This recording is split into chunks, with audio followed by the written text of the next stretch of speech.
monsieur de la Bretèche. Hein? Mais non, je ne parle pas de votre pantalon. Je parle des cartes de monsieur. Faire les cartes à cette heure-là, pendant que les autres s'amusent à côté. Mais dites-moi, Pupus, est-ce que je pourrais aller à l'intérieur avec nos hôtes? Mais vous n'y pensez pas, mon ami. Vous allez boire 2 ou 3 verres et vous serez encore malade. Oui, Pupus, oui. Attendez, on va reprendre d'autres. N'essayez pas de brouiller les cartes. Vous avez tiré celle-là, mais gardez.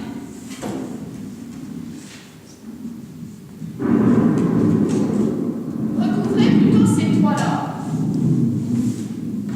Mais pas dans la bouche, malheureux. Vous voyez, ça porte malheur. Excusez-moi. Alors, c'est grave, docteur. Madame Justinia. Moi, je penserais pour un Louis des 10 de pique, hein? Ne vous penchez pas autant. Et puis taisez-vous, vous déconcentrez. Oui, Pupus, oui. Vous voyez le 8 et le 10 de pique. Alors, qu'est-ce que je disais? Je les vois, mais qu'est-ce qu'ils disent? Elles disent que vous allez avoir un petit problème, vraisemblablement avec votre voiture. Ah ben ça, c'est déjà fait. C'est vrai que vous n'avez pas de chance avec votre voiture, mon pauvre monsieur. Il y en a qui ne manquent pas d'air. Ah, mes pneus, si. Pour en reprendre, c'est un petit problème, sous un retard. Ce n'est donc pas pour tout de suite. Ici, vous avez une dispute avec une femme de cœur. Votre femme, peut-être. Oh, ce n'est pas exactement ma femme. Oh, ne désespérez pas. Les ennuis conjugaux viennent bien assez vite. Il y a longtemps que vous connaissez monsieur de la Bretèche? Oh oui, vous n'étiez sans doute pas encore à l'école. Ah, vous ne voyez pas si vieille que ça.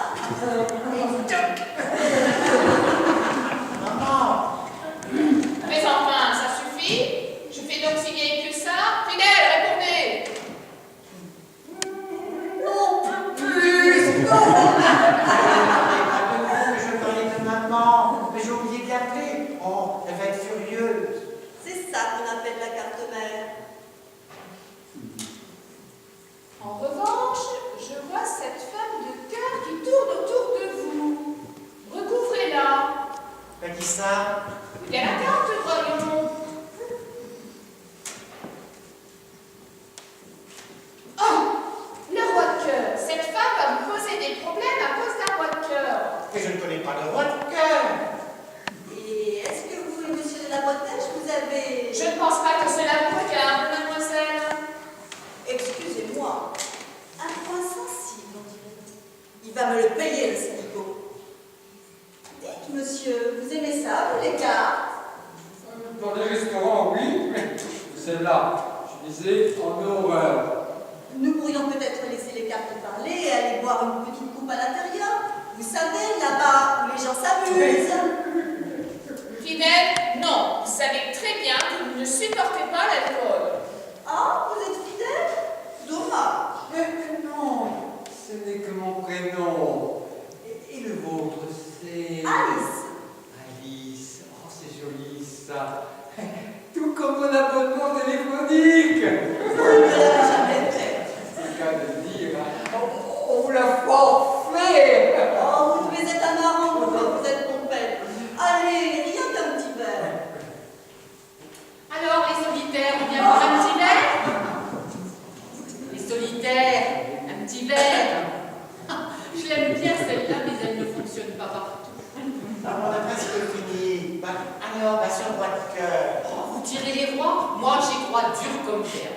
L'autre jour, il y a une espèce de bonne femme, une cartomagicienne. Cartomancienne. C'est ça.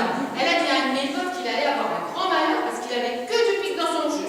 Et alors? Et ben, il a perdu son chien qui s'est emballé sur un pic de terrassier. Nous pourrions peut-être jouer à ça. Il y a des tas de sites très intéressants, si vous voyez ce que je veux dire. Je sais. Le propriétaire de l'ordinateur ne veut pas qu'on y touche. Mais si on allait plutôt boire ce verre. Oh, tu sais parler aux femmes, toi. Alors on y va. Oh, volontiers. Ah,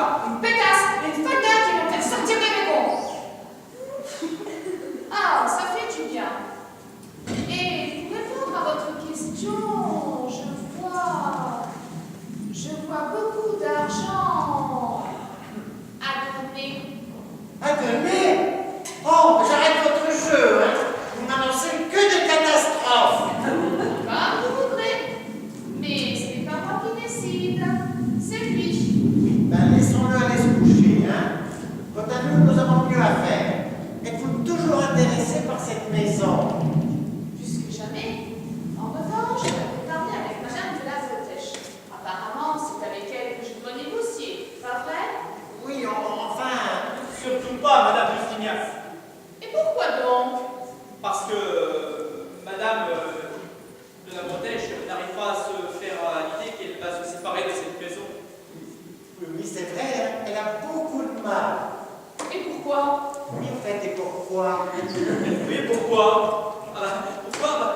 Parce que c'était la maison de sa mère. Oui, la maison où elle a été élevée. Sa pauvre mère, qui est restée seule à élever ses 5 enfants après être devenue veuve. Et oui, son mari s'était suicidé en avalant d'un mort au rat. Oh la pauvre, qu'est-ce qu'elle a dû souffrir? Et lui alors? C'est pourquoi il ne faut en aucun cas parler à Madame ni de suicider ni de la cette maison qui lui rappellerait de trop mauvais souvenirs. Vous faites bien de me prévenir. Je vais rejoindre les autres. Eh bien, il était temps que j'intervienne, apparemment. Ah là, le mot du suicider, alors ça, c'est trop. Je n'en peux plus. Et pourquoi? Vous êtes fier de moi, il fallait le trouver. Ah ça, il fallait le trouver. Hein. Ben, puisque c'est comme ça, ben, moi j'appelle un taxi et je m'en fais.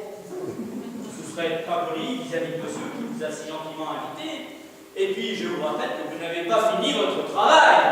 Oui, c'est vrai, mais il m'a invité en me faisant passer pour son prof de danse. Alors, depuis que je sais ça, ben, moi j'ai peur de faire un faux pas. Mais il ne faut pas.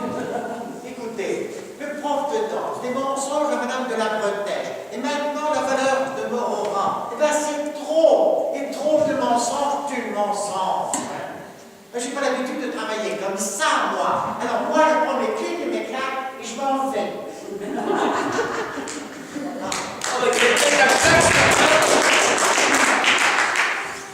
James, je cherche Yvan. Il faut absolument conclure cette affaire. Tout le monde est bien chauffé dans le champagne. Mais il faut que ça gasse ce soir. Trop tard, monsieur. Il y a de l'orage dans l'air, il y a de l'eau dans le gaz entre monsieur Maisonneuve et nous. Monsieur dit que c'est devenu trop compliqué, qu'il y a trop de mensonges à gérer, que trop de mensonges tuent le mensonge. Ouais. Trop de peureux du commerce, hein. L'immobilisme, c'est un jeu immobilier m'agace. Ce n'est pas le moment de quitter le cockpit. L'atterrissage est imminent. Oui, mais monsieur nous fait une sortie de piste en bonne et due forme. Il a commandé un taxi et veut s'en aller. Je vais te récupérer, moi, et je vais lui parler du pays. J'ai les moyens de remettre là sur la piste. Je vais te retrouver plus tard. Je vous suis. Un petit coup de fil à donner.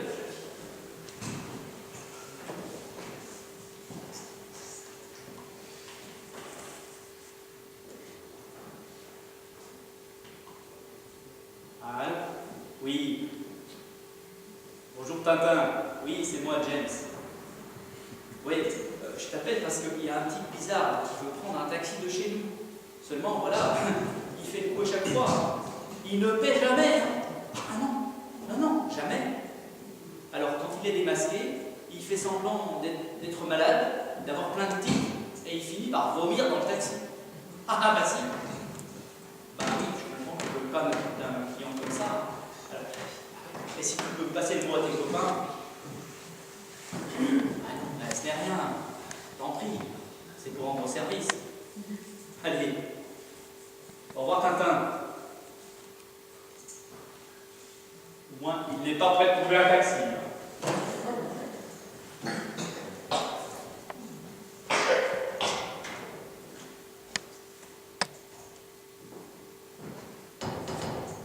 Votre mari a l'air de s'amuser.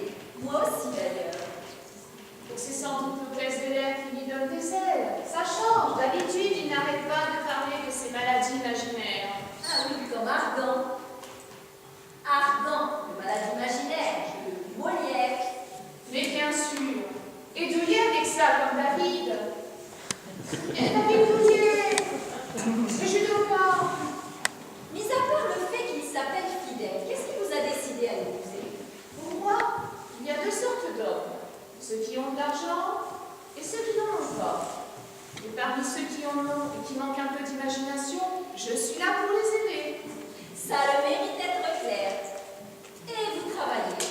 Oh, mais je n'ai pas le temps de travailler. J'admire d'ailleurs s'occuper de la maison, des enfants, d'aller faire du shopping, d'aller en thalasso tout en continuant de travailler. Après tout, comme dit mon mari, si elle travaille, c'est qu'elle aime ça. C'est une façon de voir les choses. Mais dites-moi, comment l'avez-vous connu? Mon mari? Non, le mien.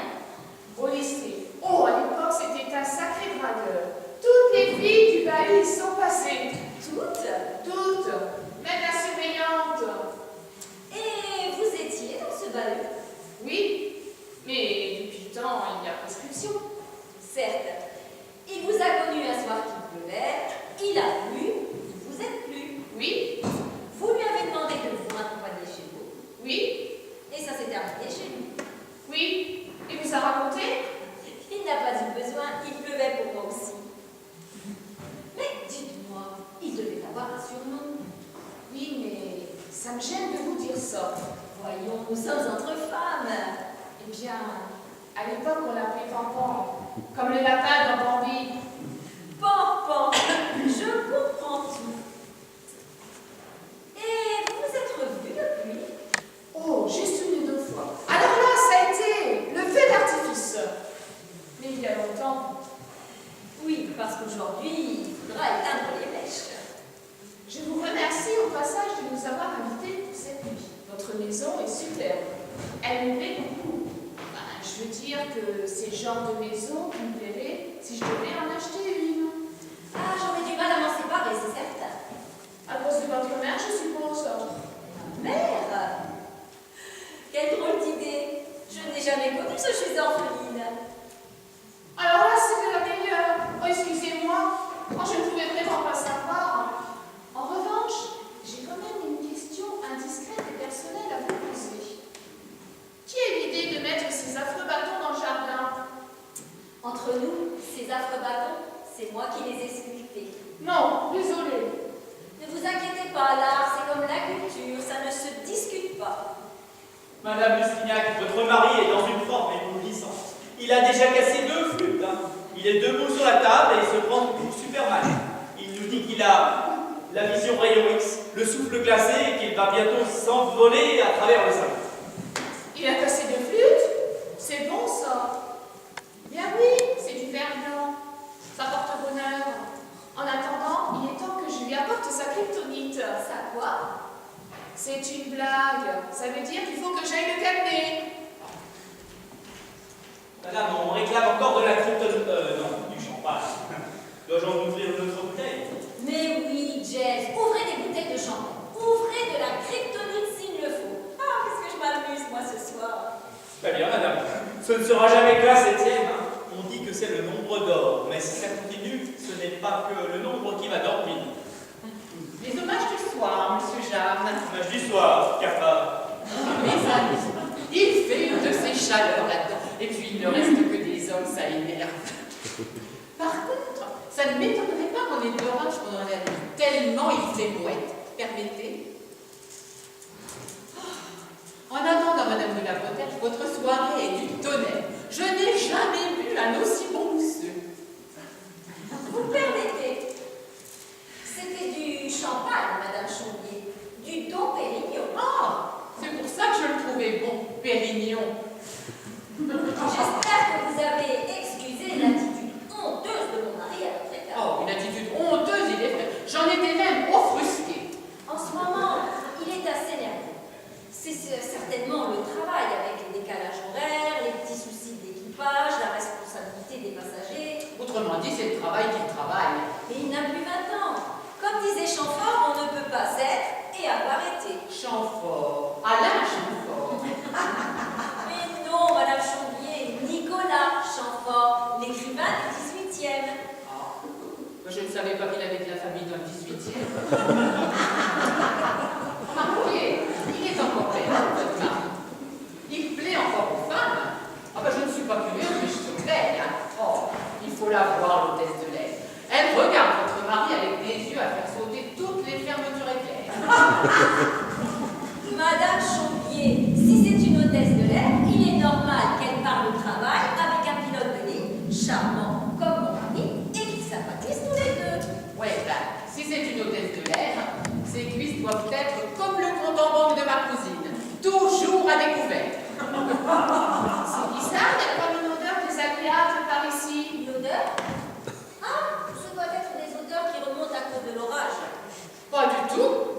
sais bien ce qui pue. C'est le cadavre. Un cadavre? Mais qu'est-ce que c'est que cette histoire? Une horreur. Mais ce n'est pas une horreur, Madame Chambier, tout juste une croyance locale. Les croyances, ça m'intéresse. Ce ne sont pas des croyances, c'est une horreur. Une dame qui vient loin, elle a le droit de savoir. Figurez-vous, ma bonne dame, qu'un des propriétaires de cette maison s'est jeté dans ce puits-là. Et on a retrouvé le cadavre que longtemps après. Mon Dieu, mais quelle horreur! Ah, qu'est-ce que je disais? Le problème, c'est que depuis l'eau du puits, eh ben, elle pue. C'est peut-être ça que vous sentez. C'est affreux, mais Stan ne m'a jamais parlé de ça. Ah ben forcément, c'est pas le genre de choses qu'on raconte à tout le monde, sinon ça ficherait la trouille. Quand même, déjà que ça se dit comme ça dans le pays que cette maison, elle porte la guigne. La digne. Mais il faut être complètement stupide pour croire à toutes ces croyances et ces superstitions, n'est-ce pas, Madame Austignac? Oh ben c'est ce que je dis toujours, il faut être crétin. Oh, mille excuses.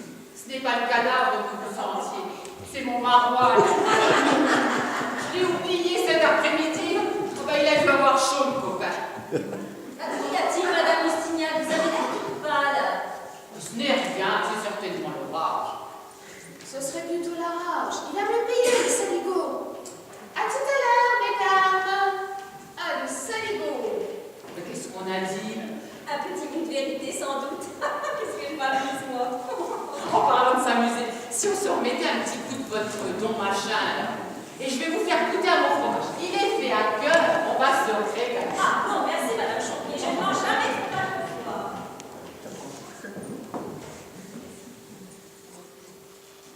Toujours pas de taxi. Il peut toujours attendre. En revanche, il a oublié son ordinateur, parce qu'il a bien pu le mettre. Ah, le voilà. Il est en marche. James, la curiosité est un défaut. Oui, mais la curiosité est aussi un moyen de s'instruire. Non. Si ça se trouve, il contient de multiples rapports que je ne dois pas connaître. Vous êtes là? Il fait meilleur dans le jardin, vous ne trouvez pas? Oui, c'est vrai qu'il fait moins chaud dans le jardin.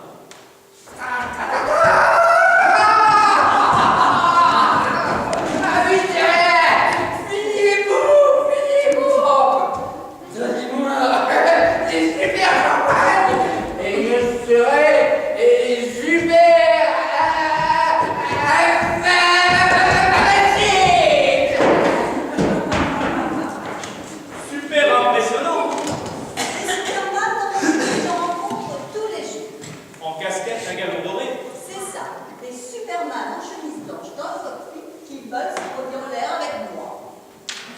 Ils prétendent que j'ai une voix sexuelle rassurante. Qu'en dites-vous? Les voix des hôtesses de l'air sont impénétrables.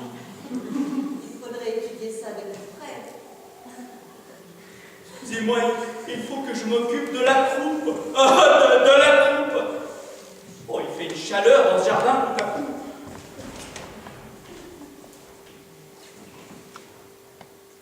Allô? C'est moi. Non, je ne rentre pas ce soir. J'essaie le tout pour le tout. Ne t'inquiète pas, je vais essayer. Je te laisse. À plus. Ah, tu es là, je te cherchais partout. Tu me cherchais, je te manque déjà. Mais j'ai vu par ta nouvelle tenue que tu avais l'intention de rester ici ce soir. Je ne voulais pas te faire honte, mon chéri. Tu te trouves rudement gonflé de venir me relancer ici comme ça chez moi. Il y a une époque où ça te plaisait que je sois rudement gonflée. Ne détourne pas la conversation. Mais enfin, comment as-tu fait pour t'inviter à cet hôtel et à faire la connaissance de ma femme? Dans ce genre de population, personne ne connaît vraiment tout le monde. J'ai dit que j'étais l'arrière-petite-fille de la centenaire, le vigile était un homme, et ma plastique a fait le reste. Mais bon, tu vas me faire le plaisir de t'écarter au plus vite. Oh, le petit amour, il nous fait sa colère. Je ne peux pas, Noël. Ce ne serait pas correct vis-à-vis de ta femme qui m'a si gentiment demandé de rester. Justement, sois discrète. J'ai l'impression qu'elle se doute de quelque chose. Elle a dû voir que tu m'aimais toujours. Ah, Stan, chérie, dis-moi que tu m'aimes toujours. Stan, chérie, je ne vous dérange pas au moins. Non, pas du tout, au contraire. Je cherche partout les pyjamas que nous avons gagnés à la dernière kermesse des écoles. Ils sont un peu ringards, mais je pense que pour une nuit, ce sera très amusant. Ah, arrête. Je ne sais pas où sans tes pyjamas. Demande à James, s'il a fait du logis ici. Bah, tu m'as l'air bien nerveux. Tu sais très bien qu'à chaque fois que je rentre du vol 439, je suis crevé le lendemain. Il n'empêche que je te trouve très beau ce soir. Voltaire disait « La beauté n'est qu'un piège tendu par la nature à la raison ». Qu'en pensez-vous, mademoiselle Alice? Bon, je crois que je vais suivre ton conseil, mon chéri. Je vais demander à Jess. Excusez-moi encore, je vous le rends. À tout à l'heure. C'est vrai que tu es beau ce soir. Ah ben, c'est gentil pour les autres soirs. Allez, arrête. Tu es complètement folle. Oui, de toi. Je sais pourquoi tu ne veux plus de moi. C'est parce que tu as retrouvé ton ancienne copine que tu as l'audace de faire venir chez toi sous les yeux incrédules de ta pauvre femme. C'est moche ce que tu fais là. Tu ne respectes même pas le toit conjugal. Je me demande si je vais pouvoir te pardonner. Ça y est, c'est fini ton cinéma? Tu sais qu'une femme déteste être repoussée. Ça a déjà failli te coûter 4 coups. Ah, parce que les pneus, c'était toi. Oui, je me suis trompée. J'ai poussé tout à Jaguar. En plus d'être folle, tu es dangereux. Tu auras des comptes à rendre un jour, hein? En parlant de rendre des comptes, ça fait 3 mois que tu ne me verses plus rien.